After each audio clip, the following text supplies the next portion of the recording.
Welcome back to another week of Machshava Yomi.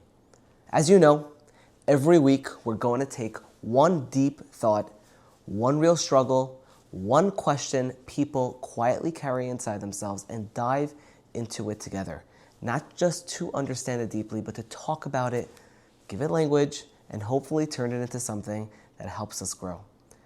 Throughout the week, shorter clips and daily moments of inspiration will also be released across all social media platforms, so the conversation never really stops. And truly, thank you. Thank you for being here. Episode 4, we will be taking a deep dive into the thought, the question, how to turn criticism into the power move they never saw coming. So without further ado, welcome to Machshava Yomi.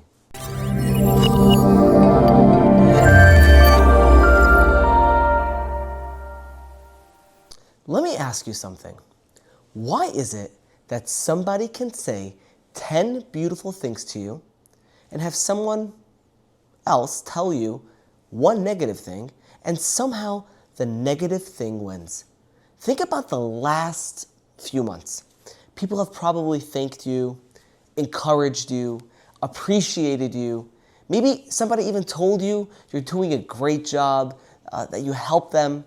Maybe even somebody told you that something you said changed their lives.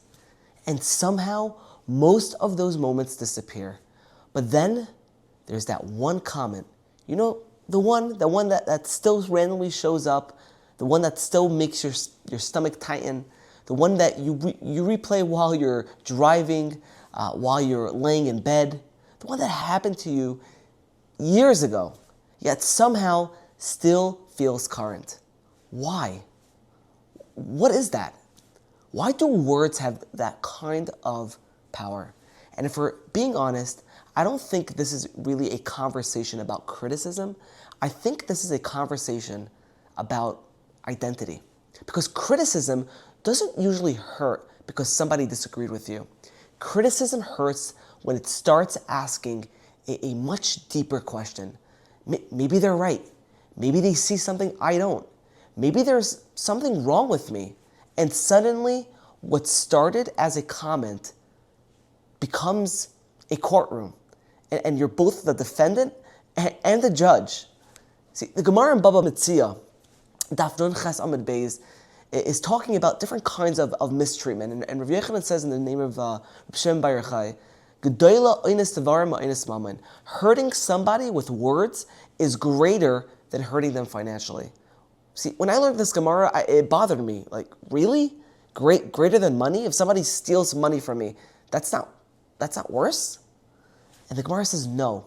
And maybe the reason is simple. Money touches what you have. Words touch who you think you are. And once words touches identity, it becomes very difficult to forget. And I think the Torah reveals something even deeper. See, when we look at Parshas Bereishis, the first time a human being fails, the first conversation afterward isn't about punishment. It's about identity. Adam eats from the tree, from the Eitz Hadas. And what does God say? Ayeka, where are you? Now, such a strange question. Where are you? You're God. You know where He is. See, the Maral on Parshas Bereishis explains that the Torah is asking a deeper question. Not where are you physically, where are you spiritually? What happened to the person you were supposed to be? And maybe that's exactly why criticism hurts. Because criticism often feels like somebody's asking us, where are you? Why aren't you further along? Why aren't you better? Why aren't you who you were supposed to become? And that's a terrifying question.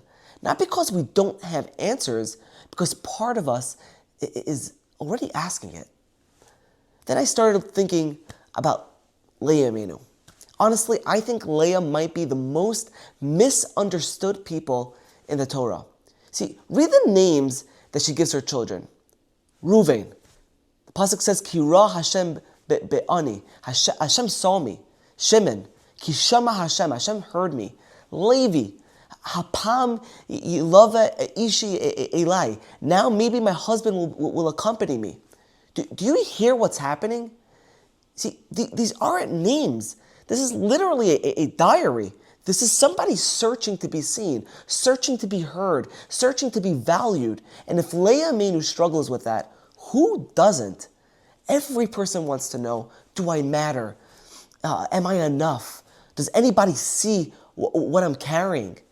And when somebody criticizes us, sometimes the pain isn't in the criticism. The pain is that it touched a place that was already asking those questions. Maybe criticism doesn't create insecurity. Maybe criticism discovers insecurity. And those are two very different things, because if somebody tells you something you know is completely false, it doesn't usually own you. But when criticism touches an area where you already feel uncertain, suddenly it moves in. In this week's Parsha Shlach, we read about the story of the Meraglim, the spies that were sent out to scout Eretz Yisrael and report back. These were 12 leaders, 12 tzaddikim, righteous people. They all saw the same land, the same fruits, the same miracles, the same promise. Nothing changed. Only the story changed. One narrative swallowed all the evidence. One negative interpretation stole the spotlight from everything that was going right. And that's exactly what happens to us. One criticism, one comment, one awkward conversation, and suddenly we can't see anything else. All the blessings disappear. All the accomplishments disappear. All the good disappear. See, one voice becomes the entire story. The land didn't change. The story changed. And maybe that's why the Torah records this tragedy forever, because every one of us carries a little meraglim inside. We all have moments where one negative voice becomes louder than reality. The Gemara in Brachas on Daf Hey Amud Aleph says, Amar Rav Chizda. Rav Chizda says, Im roya adam yisurim bayin alav yifashvesh b'maasav. A person who experiences difficulty, he should examine his actions. Notice what Chazal does not say. Rav Chizda doesn't say, destroy yourself, question your worth, assume you're a failure. No, examine, learn, grow. Torah never asks a person to hate themselves. Torah asks a person to refine themselves, and that's a huge difference, because criticism should make you teachable, not breakable.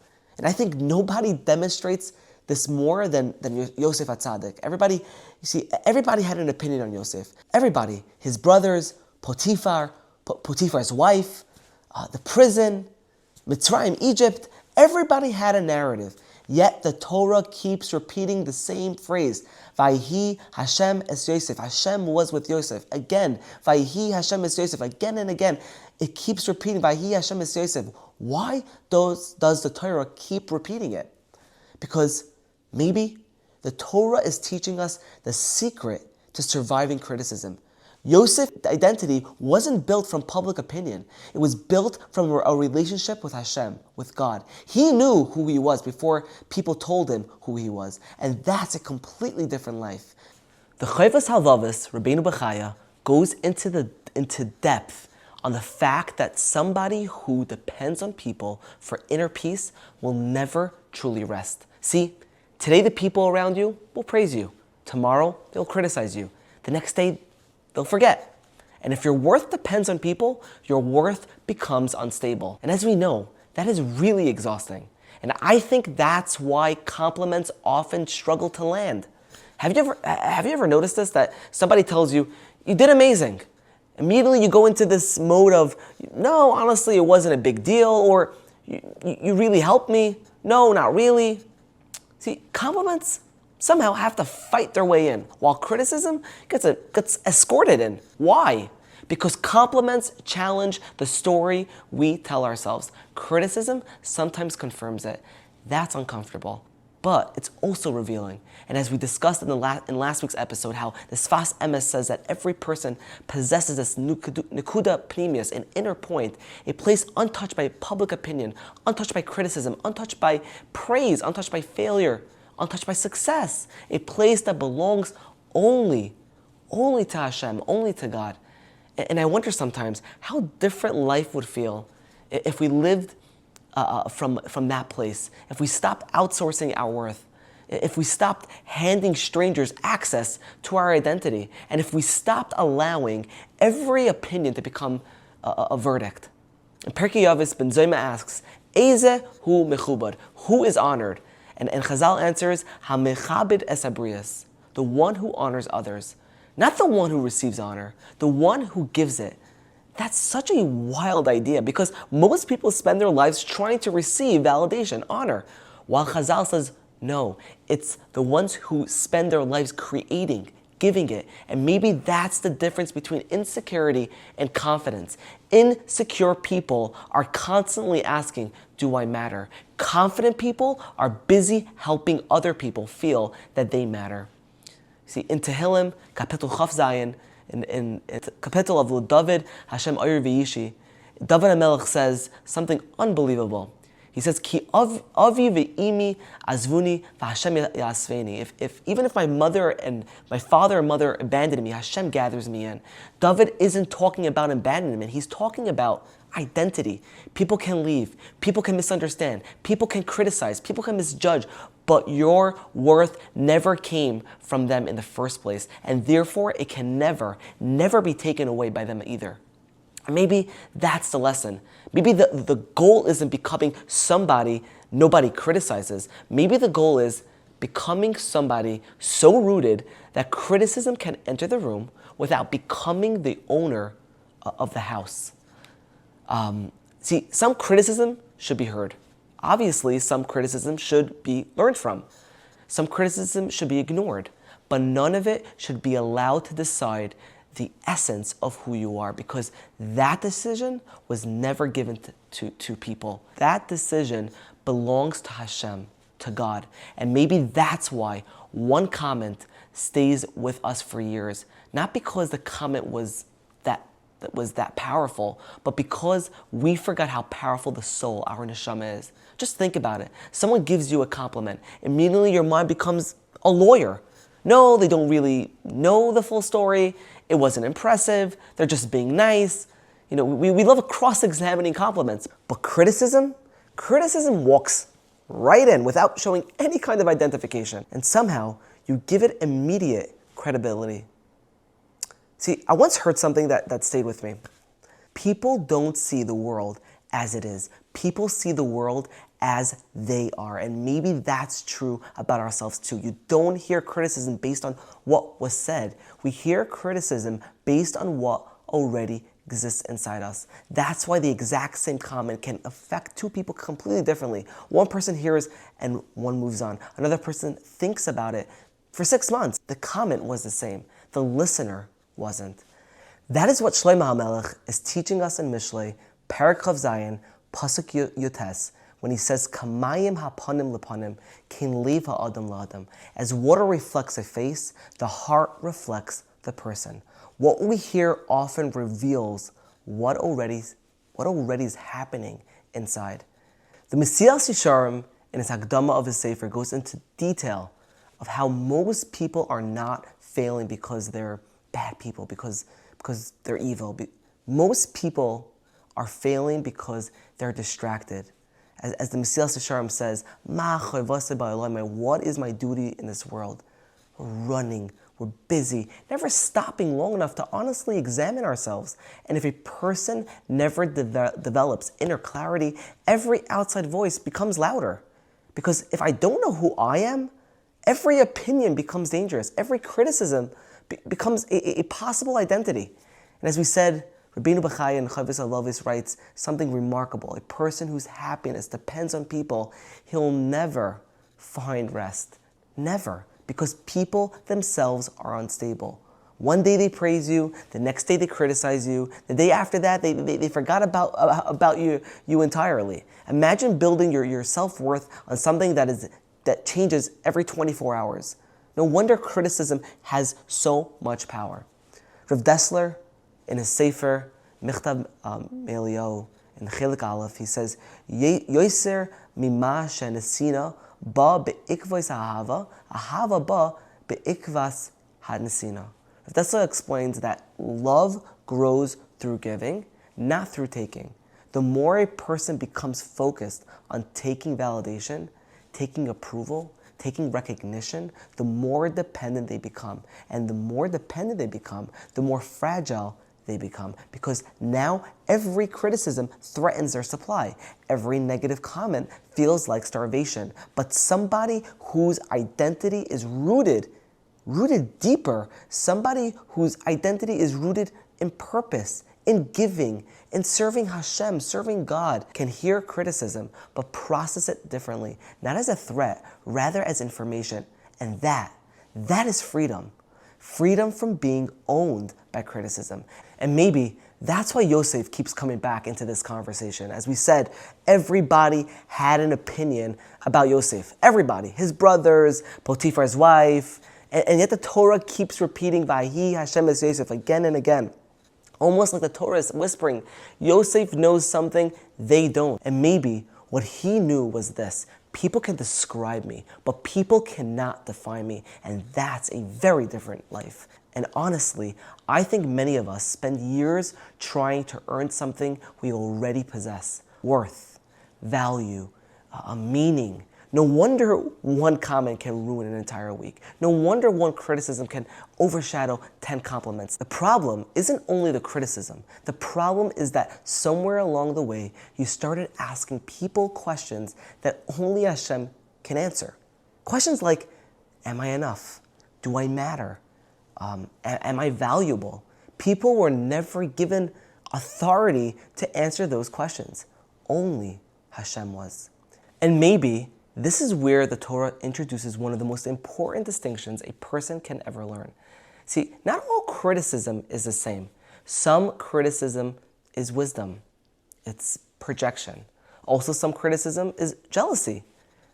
And some criticism is simply a reflection of somebody else's pain looking for a place to land. The problem is, when we're hurt, everything sounds the same. And that's dangerous, because if you reject all criticism, you stop growing. But if you absorb all criticism, you would stop breathing. But the Torah doesn't ask us to do either. As we see in Sefer Mishlei, Perek Tes, Pasuk Ches, Shlomo HaMelech is describing us a person. Correct a wise person and he'll love you. Think about how strange that is. Love you? Most people become defensive. Most people become uncomfortable. Yet Shlomo HaMelech says, the wise person actually loves the person who helps him grow. Why? Because the wise person separates criticism from identity. The criticism may be about something I did. It's not necessarily about who I am. And that's one of the hardest distinctions in life. You still carry the voice that says, if I failed, I'm a failure. If I was criticized, I must be flawed. If somebody disapproves, I must be unworthy. But the Torah never talks in that way. Rav Kook writes in his Sefer Oiros HaTshuva, Perek Vav, something remarkable. Al yipol lev adam al pnei shum nefila shabaylam. He says that when you fall, the greatest danger isn't the fall. The greatest danger is concluding that the fall is your whole story, because that's exactly what criticism does. One mistake, one weakness, one flaw, and suddenly the Yetzer Hara whispers, this is who you are. But the Torah says in a very loud voice, no, this is where you are, not who you are. And where you are can change. And maybe that's why the Baal Shem Tov taught that every person remains connected to Hashem no matter how far they think they have fallen, because the essence was never damaged. Covered? Maybe. Forgotten? Sometimes. Destroyed? Never. And I think that's what David HaMelech spent his life teaching. Nobody was criticized more than David. People questioned him, judged him, mocked him, misunderstood him. Yet listen to Tehillim. David never pretends criticism doesn't hurt. He cries, he struggles, he pleads, but he keeps turning towards Hashem, towards God, not toward public opinion, toward Hashem, because David understood something most people spend their entire lives learning. The crowd is too unstable to build your identity upon. Today they cheer, tomorrow they criticize, the next day they move on. Only Hashem, only God remains constant. And only God sees the whole story. Only God knows your intentions. Only God knows your battles. Only God knows how hard you're trying. And maybe that's why criticism hurts less when your relationship with God grows stronger. Because when you know who you are before Hashem, before God, you stop needing every human being to confirm it. Because you become grounded. And maybe that's where we finally arrive at the real question. Not how do I stop people from criticizing me? That's impossible. Not how do I make sure that everyone likes me? That's impossible too. The real question is, how do I keep growing without losing myself? How do I turn criticism into our power move? Because if we're honest, most of us don't actually want to avoid criticism. We want to avoid feeling crushed by it, the feeling where one comment steals our peace, one opinion suddenly becomes the loudest voice in the room. And I think that's why Rav Dessler says that taking creates dependency, while giving creates expansion. Because the more we need validation, the more fragile we become. The more we focus on giving, the less control outside voices have over us. And suddenly, something remarkable happens. Criticism still hurts. You're human, but it no longer defines you. It becomes information, not identity, not a mirror. And maybe that's what Yosef understood. Everybody saw something different when they looked at Yosef. They saw him as a dreamer, a troublemaker, a slave, a prisoner, a ruler. The opinions changed constantly, but Yosef remained Yosef because he wasn't building himself from their opinions. He was building himself from his relationship with God. And maybe that's what we've been missing, because nobody sees the whole story, the battles you're fighting. Nobody sees the tears. Nobody sees the effort. Nobody sees the conversations between you and God. Only Hashem, only God does. As David HaMelech says, Hashem roi lo yechsar. God is my shepherd and I lack nothing. Think about that. David has enemies, problems, critics, wars, a whole lot of stress, pressure. Yet he says, I lack nothing. How? Because his sense of worth wasn't coming from the crowd. It was coming from something deeper. And maybe that's the breakthrough. Maybe the goal was never learning how to avoid criticism. Maybe the goal is learning how to hear criticism without forgetting who you are. To ask, is there truth here? Can I learn something? Can I grow? Can I improve? And if the answer is yes, take the lesson, but leave the shame behind, because shame and growth are not the same thing. The Torah wants growth. The Yetzer Hara wants shame. Growth says, I made a mistake. Shame says to you, I'm a mistake. Growth says, I need to improve. Shame says, I'll never be enough. Growth moves you forward while shame keeps you stuck. And maybe that's why one criticism can stay with you for years. Not because the criticism was stronger than the compliments, but because we accidentally handed it authority it never deserved. Maybe it's time to take that authority back. You are a child of Hashem before you are a public opinion. People will praise you. People will criticize you. People will misunderstand you. People will forget you. That's life. But God doesn't. And maybe that's the voice we needed to hear all along. Thank you so much for listening. And if this episode connected with you in any way, I would truly love hearing your thoughts. And if there's a struggle, a question, a thought you quietly carry that you would want explored in a future episode, please share it, because some of the deepest conversations begin with one honest thought. Until next time, keep searching for the meaning behind the thoughts we carry every day. Thank you.